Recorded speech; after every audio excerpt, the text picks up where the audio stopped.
Driving licence उम्मीदवारान के जाली medical बनाने वाला एजेंट और साथी ट्रैफिक एहलकार गिरफ्तार, मुकदमा दर्ज।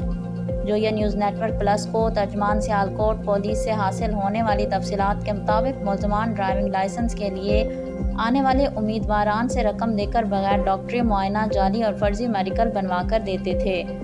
Inspector headquarters traffic Malik Khurram Shahzad की मदीयत में दफ्तर ट्रैफिक पुलिस में बतौर माली ड्यूटी सरअंजाम देने वाले मुल्जिम समर अब्बास और ज़िला कचहरी में मौजूद उसके साथी एजेंट मोहम्मद सुलेमान के खिलाफ थाना सिविल लाइन्स में मुकदमा दर्ज करके मुल्ज़मान को गिरफ्तार कर लिया गया।